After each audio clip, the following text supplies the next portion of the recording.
आप सभी जनता जनार्दन को मेरा प्यार भरा राधे राधे। ऐसे नहीं, अगर ऐसे धीरे बोलोगे ना तो निश्चित हमारी आवाज को कोई नहीं सुनेगा। अब आवाज सुनने का नहीं, सुनाने का टाइम आ गया है। जोर से बोलना पड़ेगा और जोर से बोलना पड़ेगा। बहुत बहुत साधुवाद। मैं आपसे 2-3 मिनट एक कुछ बात कहूंगा। कथा तो महाराज जी सुनाएंगे, वैसे उन्होंने कहा है कि मैं कथा सुनाऊं, पर कथा महाराज जी सुनाएंगे। व्यासपीठ उनको प्राप्त है अभी यहां। मैं आपसे 2-3 बात कहने आया हूं। बताइए आपको राम जी से प्यार है कि नहीं? धीरे से नहीं, विभीषण मत बनो, इस समय हनुमान बनना पड़ेगा, अंगद बनना पड़ेगा, जामवंत बनना पड़ेगा। राम जी से प्यार है कि नहीं? कन्हैया से प्यार है कि नहीं? बाबा भोले बाबा से प्यार है कि नहीं? हनुमान जी महाराज से प्यार है कि नहीं? मेरे गोविंद कन्हैया से प्यार है कि नहीं? उनके सम्मान के लिए कौन लड़ेगा? उनके सम्मान के लिए कौन आगे अड़ेगा? उनके सम्मान के लिए कौन अपने घर को छोड़कर पूरे विश्व को संदेश देगा? जिन भगवान श्री राम को, जिन भगवान भोलेनाथ को, भगवान श्री कृष्ण को, जिनको हम आदर की दृष्टि से हमेशा पूछते रहे हैं, चाहे उन्हें हम बालाजी कहें, चाहे उन्हें हम गोविंदा कहें, चाहे हम उन्हें नारायण कहें, चाहे उन्हें हनुमान कहें, चाहे राम कहें, कृष्ण कहें, हरि कहें, कृष्ण गोविंद कुछ भी कहें, वो एक ही है। और आप याद करिए, जिनकी पूजा हम रात दिन करते हैं, कुछ विधर्मियों के द्वारा हमारे उसी धर्म को, उसी प्राण को, उसी आस्था को मिटाने का कार्य किया गया। मुझे मालूम है कि मैं यहां पर सिर्फ व्यासपीठ का दर्शन करने आया हूं। कई लोगों को मेरी बात अच्छी भी नहीं लगेगी, पर मैं कहूंगा जरूर, क्योंकि जब तक आप सोते रहोगे तब तक न तुम्हारा सम्मान होगा, न आने वाली पीढ़ी का सम्मान होगा, न तुम्हारे धर्म का सम्मान होगा। और अभी तक ये अपमान इसलिए होता है कि हम सुनते रहे, हम चुप रहे, हम मौन रहे।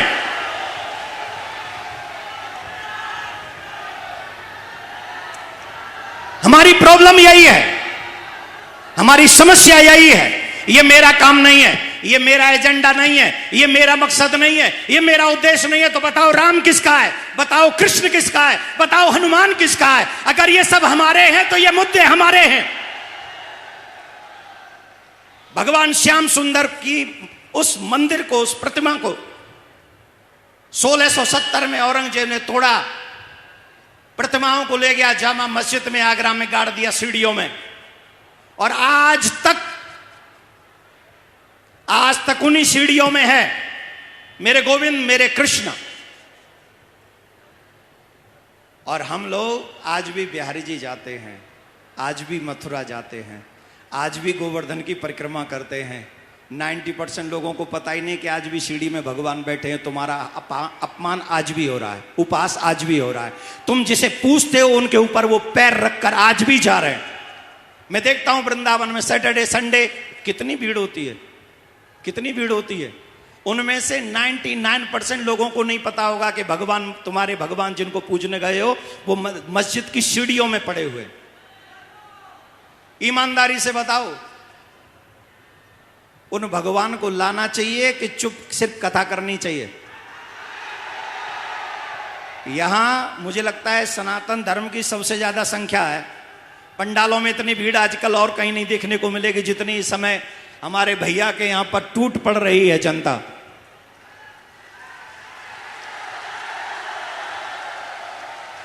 इसके बाद आप बताइए, भगवान लाने चाहिए कि नहीं लाने चाहिए? कौन कौन चाहता है कि भगवान आने चाहिए? कौन कौन चाहता है कि हम भी लाने के लिए एक निमित्त बनेंगे? आप सबसे मेरा आग्रह है, जब हम और आप सब एकजुट होकर अपने भगवान को लाने का प्रयास करेंगे, मैं आपको विश्वास, अभी कुछ दिन पहले, 2-3 दिन पहले मैं बादशाह ग्राम गया था दीदी माँ के यहाँ। वहां पर पाकिस्तान के ऊपर एक प्रोग्राम था और वहां एक पिता की बात बताई गई थी। जरा ध्यान से सुन लीजिए, 1 मिनट की बात है। सुनाऊं कि बंद करूं? बंद करूं? बंद कर देता हूं। सुनाऊं? एक बाप की 5 बेटियां थी महाराज, 5 बेटी एक बाप की। एक बेटी जो 13 साल की थी उसे उठा के ले गए जल्लाद, और वो बाप उन जल्लादों के आगे गिड़गिड़ाता रहे। पाकिस्तान के हिंदुओं की दशा बता रहा हूं, ये पाकिस्तान के हिंदुओं की दशा आज की बता रहा हूं। 5 बेटियों के बाप की एक बेटी को उठा के ले गए जल्लाद, वो गिड़गिड़ाता रहा। वो वहां तक पहुंच भी गया जहां वो बेटी थी। तो उन जल्लादों ने पता है क्या कहा कि हमारी तुम्हारी बात सिर्फ इतनी है कि इन 4 को लेके यहां से निकल जाओ, ये 5वीं तो हमारे ही पास रहेगी, अगर कुछ दिन और रहे तो ये 4 भी हम रख लेंगे। ये पाकिस्तान की स्थिति है हिंदुओं की। एक और उदाहरण दे देता हूं, फ्रांस का क्या हाल है अभी? जवाब दो। न्यूज सुन रहे हो कि महाराज जी की कथा में मस्त हो? मस्त हो ना? मैं बता देता हूं, आजकल फ्रांस जल रहा है 15-20 दिन से। काय को जल रहा है? काय को जल रहा है? क्योंकि वहां वो बहुत संख्या में बढ़ गए जिनको शरण दी थी। और आज जो हम लोग कह रहे हैं कि हम मौन हैं, हम शांत हैं, ये हमारा मैटर नहीं है। बिजनेसमैन कहता है हम बिजनेस आराम से करेंगे, कथाकार कहते हैं हम कथा आराम से करेंगे, नेता कहते हैं हम अपने आराम से करेंगे। लेकिन एक दिन वो भी आ जाएगा जब हम आराम से कथा भी नहीं सुन सकेंगे।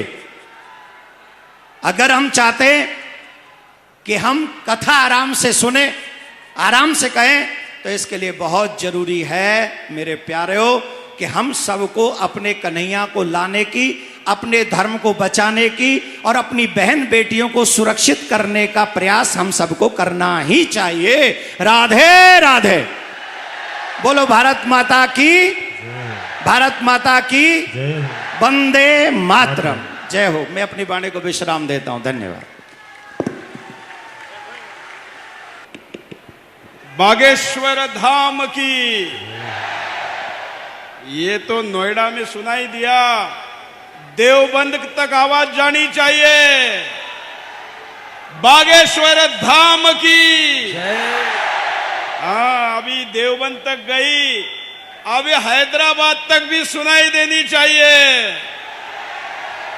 बागेश्वर धाम की, गंगा मैया की, गायत्री मैया की, गौ माता की, भारत माता की, आज के आनंद की। बागेश्वर पीठाधीश्वर हिंदू हृदय सम्राट धीरेन्द्र शास्त्री महाराज जी हमारे साथ, जिनको मथुरा पीठाधीश्वर कहना चाहिए, क्योंकि जो जिस पीठ की रक्षा करता है वही उसका पीठाधीश्वर होता है।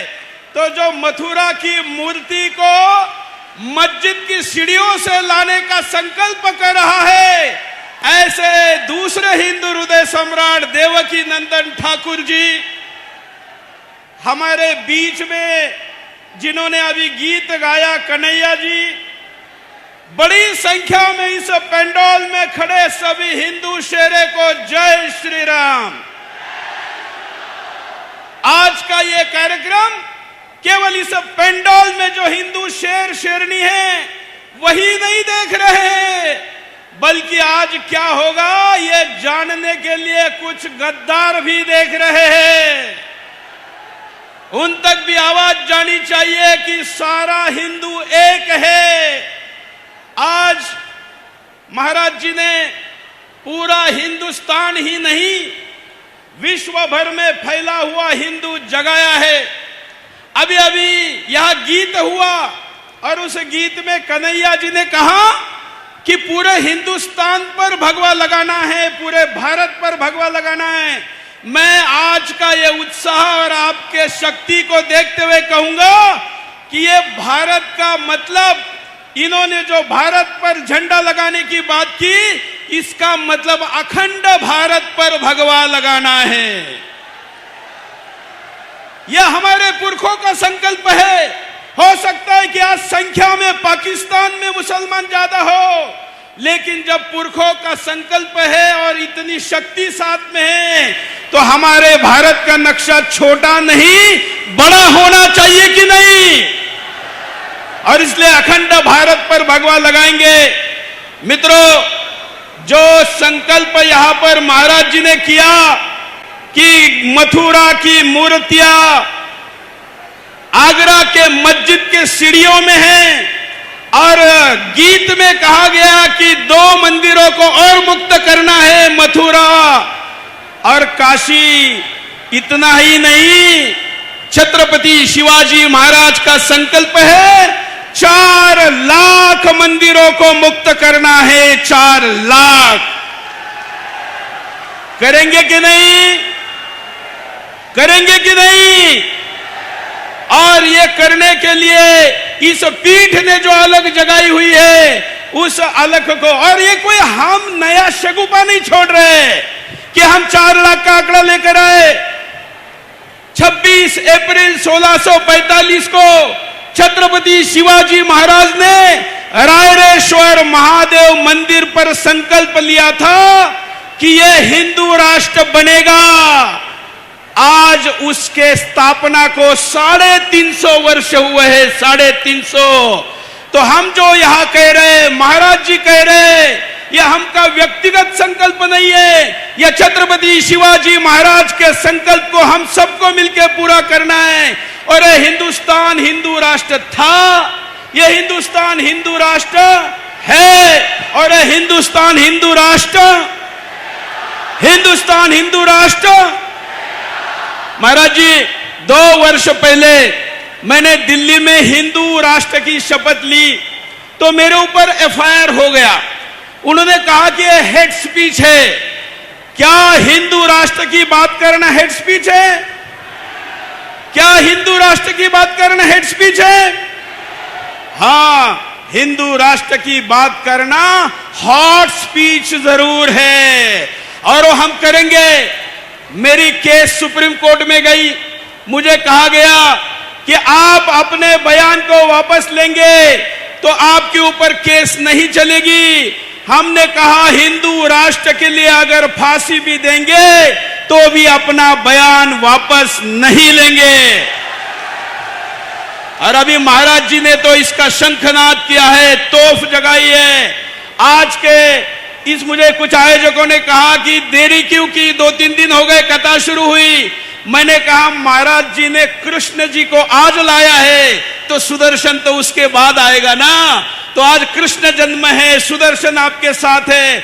मैं सुदर्शन के करोड़ों दर्शकों की तरफ से यह वचन देता हूं कि महाराज जी, हम कल भी आपके साथ थे, आज भी आपके साथ है, और आने वाले दिन में भी आपके साथ रहेंगे। सुदर्शन का नारा है, सती सैनिक संत को सताए तो हमको बताए।